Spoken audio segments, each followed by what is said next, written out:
नमस्कार। आकाशवाणी देहरादून से प्रस्तुत हैं प्रादेशिक समाचार।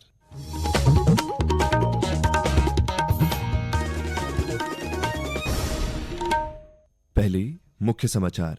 प्रदेश के विभिन्न क्षेत्रों में विकास कार्यों के लिए 19 करोड़ 76 लाख रुपए से अधिक की 7 योजनाओं को मुख्यमंत्री पुष्कर सिंह धामी ने वित्तीय स्वीकृति दी। प्लास्टिक प्रदूषण को समाप्त करने के लिए इस वर्ष पर्यावरण दिवस पर प्रदेश भर में जन जागरूकता अभियान चलाया जाएगा।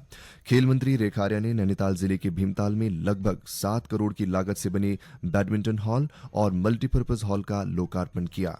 और सड़क सुरक्षा को लेकर देहरादून में जिला स्तरीय जन जागरूकता कार्यक्रम आयोजित किया गया। प्रादेशिक समाचारों के साथ मैं आशुतोष उनियाल। और अब समाचार विस्तार से। मुख्यमंत्री पुष्कर सिंह धामी ने प्रदेश के विभिन्न क्षेत्रों में विकास कार्यों के लिए 19 करोड़ 76 लाख रुपए से अधिक की 7 योजनाओं को वित्तीय स्वीकृति प्रदान की। इस स्वीकृति के तहत अल्मोड़ा के जागेश्वर विधानसभा क्षेत्र में बहुउद्देशीय भवन का निर्माण, देहरादून स्थित कूर्मांचल सांस्कृतिक एवं कल्याण परिषद के भवन निर्माण और अन्य कार्य तथा नैनीताल जिले के हल्द्वानी काठ गोदाम नगर निगम क्षेत्र में ट्रीटमेंट प्लांट का निर्माण किया जाएगा।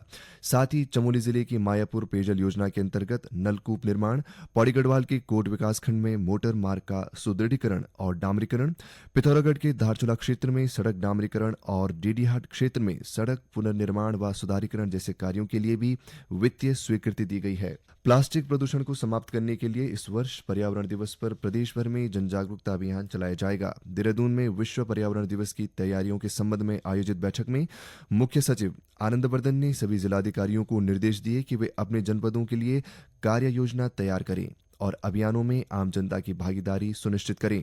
उन्होंने कहा कि इस अभियान से हर जिले के प्रभावी व्यक्तियों, चिकित्सकों, वकीलों, स्वयं सहायता समूहों, सामाजिक संस्थाओं और एनजीओ को जोड़ा जाए।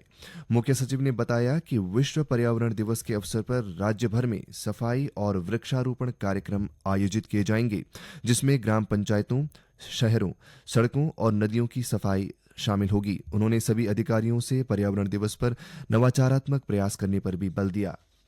देहरादून स्थित उत्तराखंड सचिवालय परिसर में संस्कृत के संरक्षण और इसे जनभाषा के रूप में बढ़ावा देने के उद्देश्य से संस्कृत संभाषण शिविर की शुरुआत की गई। इसका शुभारंभ मुख्यमंत्री पुष्कर सिंह धामी ने कैबिनेट मंत्रियों और मुख्य सचिव की उपस्थिति में किया। इस अवसर पर मुख्यमंत्री ने कहा कि राज्य सरकार संस्कृत भाषा और संस्कृति के संरक्षण व प्रोत्साहन के लिए लगातार काम कर रही है। इसी क्रम में प्रदेश के 13 जिलों में 13 संस्कृत ग्राम विकसित किए जा रहे हैं। उन्होंने बताया कि उत्तराखंड संस्कृत अकादमी के माध्यम से वेद, दर्शन और उपनिषद जैसी भारतीय ज्ञान परंपराओं से आमजन को जोड़ने के लिए कई योजनाएं चलाई जा रही हैं। सचिव संस्कृत शिक्षा दीपक कुमार गैरोला ने बताया कि इस शिविर के तहत 12 जून तक सचिवालय में संस्कृत संभाषण कक्षाएं चलाई जाएंगी, जिनमें अधिकारियों और कार्मिकों को संस्कृत बोलने का अभ्यास कराया जाएगा। इसके लिए सचिवालय प्रशासन विभाग ने आवश्यक निर्देश जारी किए हैं। राज्यसभा सांसद नरेश बंसल ने कल देहरादून के विकास भवन सभागार में हरिपुर कलां सांसद आदर्श ग्राम योजना की समीक्षा बैठक ली। उन्होंने ग्राम पंचायत हरिपुर कलां को विभागीय योजनाओं से 100% आच्छादित कर एक आदर्श ग्राम के रूप में विकसित करने पर बल दिया।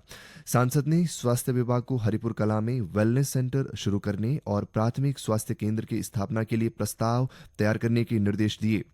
शिक्षा विभाग को स्वामी सत्यमित्रानंद गिरी राजकीय इंटर कॉलेज में खेल मैदान का समतलीकरण, 4 दीवारी निर्माण, प्रार्थना सभा स्थल पर टिन शेड लगाने और विद्यालय में रिक्त पदों पर शिक्षकों की तैनाती सुनिश्चित करने के निर्देश दिए। सांसद ने निर्देश दिए कि ग्रामीणों को जनधन खाते, पीएम जीवन ज्योति बीमा, पीएम जीवन सुरक्षा बीमा से जोड़ा जाए। एनआरएलएम और सहकारिता सोसाइटियों को ऋण वितरण के माध्यम से किसानों की आर्थिक स्थिति सुधारने की योजनाएं बनाई जाए। मुख्य विकास अधिकारी अभिनव शाह ने बताया कि हरिपुर कलां में सांसद आदर्श ग्राम योजना के तहत 68 कार्य स्वीकृत हुए हैं, जिनमें से 59 पूर्ण कर लिए गए हैं, जबकि 2 प्रगति पर हैं। साथ ही 7 कार्य बजट के अभाव में लंबित हैं, जिन्हें इस वर्ष पूरा किया जाएगा। प्रसार भारती प्रसारण और प्रसार के लिए साझा ऑडियो विजुअल पीबी शब्द ने यूट्यूबर्स, पॉडकास्टर्स और वीडियो संपादकों को निशुल्क सेवाओं के लिए पंजीकरण के लिए आमंत्रित किया है। पीबी शब्द कॉपीराइट मुक्त, प्रामाणिक और उपयोग में सुरक्षित सामग्री के लिए एक उत्कृष्ट स्रोत है। शब्द के पास 1500 से अधिक रिपोर्टर, संवाददाता और स्ट्रिंगर्स का एक मजबूत नेटवर्क है। ये समाचार आकाशवाणी के देहरादून केंद्र से प्रसारित किए जा रहे हैं। ताज़ा समाचार के लिए आप हमारे सोशल मीडिया एक्स व Facebook page Akashvani news Uttarakhand को फॉलो कर सकते हैं।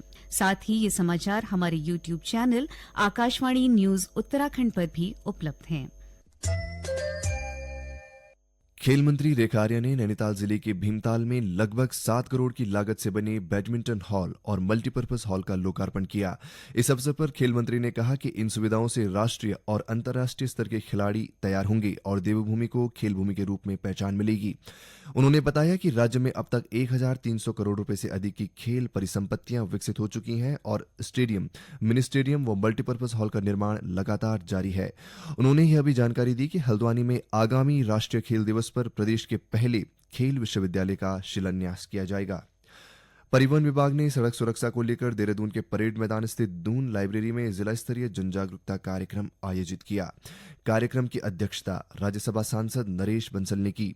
कार्यक्रम के अंतर्गत शहर में जन जागरूकता रैली भी निकाली गई। इस दौरान सड़क सुरक्षा में सहयोग के लिए विभाग में 3 नागरिकों को सम्मानित किया। राज्यसभा सांसद नरेश बंसल ने कार्यक्रम को संबोधित करते हुए कहा कि अच्छी सड़कों और तेज यातायात के बीच लोगों को अधिक सतर्क रहने की जरूरत है। उन्होंने ओवर स्पीड, ओवरलोडिंग और नशे में वाहन चलाने पर सख्त कार्रवाई के निर्देश दिए।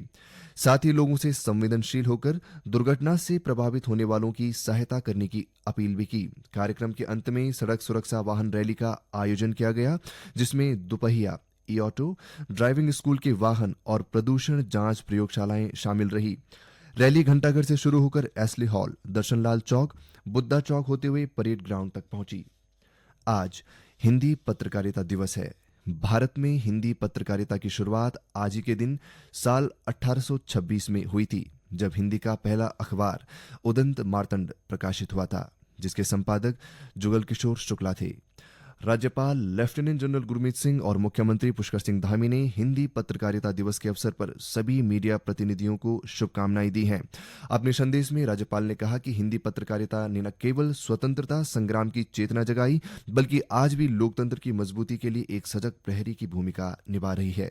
उन्होंने कहा कि पत्रकारिता का क्षेत्र आज डिजिटल माध्यमों से और अधिक चुनौतीपूर्ण हो गया है। उन्होंने कहा कि उत्तराखंड जैसे पर्वतीय राज्य में पत्रकार अनेक विषम परिस्थितियों में भी पूरी निष्ठा से सूचना संप्रेषण का काम कर रहे हैं, जो अत्यंत सराहनीय है।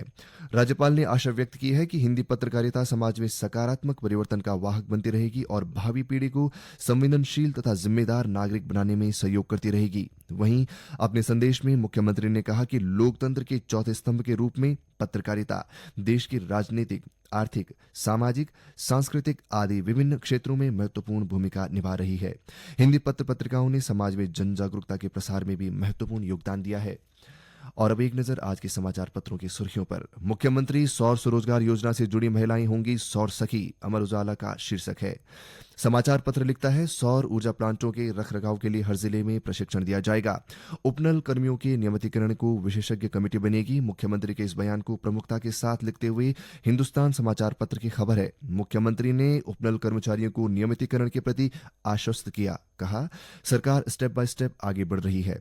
मुख्यमंत्री ने की प्रदेश में विकसित कृषि संकल्प अभियान की शुरुआत। इस शीर्षक के साथ अमर उजाला मुख्यमंत्री के हवाले से लिखता है, अभियान का लाभ उठाएं किसान, 12 जून तक गांव-गांव जाएंगे कृषि वैज्ञानिक व अधिकारी। एक अन्य खबर पर दैनिक जागरण लिखता है, बैंकों में नकली सोना गिरवी रखकर लोन लेने वाले गिरोह का भंडाफोड़। समाचार पत्र के अनुसार आरोपित अल्मोड़ा और बागेश्वर जिले के हैं, जो दिल्ली में नकली सोना कम दाम पर खरीदते थे और हॉलमार्क लगाकर बैंक में रखकर गोल्ड लोन लेते थे। अंत में मुख्य समाचार एक बार फिर। प्रदेश के विभिन्न क्षेत्रों में विकास कार्यों के लिए 19 करोड़ 76 लाख रुपए से अधिक की 7 योजनाओं को मुख्यमंत्री पुष्कर सिंह धामी ने वित्तीय स्वीकृति दी। प्लास्टिक प्रदूषण को समाप्त करने के लिए इस वर्ष पर्यावरण दिवस पर प्रदेश भर में जन जागरूकता अभियान चलाया जाएगा। खेल मंत्री रेखा आर्या ने नैनीताल जिले के भीमताल में लगभग 7 करोड़ की लागत से बने बैडमिंटन हॉल और मल्टीपर्पज हॉल का लोकार्पण किया और सड़क सुरक्षा को लेकर देहरादून में जिला स्तरीय जन जागरूकता कार्यक्रम आयोजित किया गया। इसके साथ ही प्रादेशिक समाचारों का ये अंक समाप्त हुआ। अगला समाचार बुलेटिन पूर्वाह्न 10:30 बजे प्रसारित किया जाएगा। नमस्कार।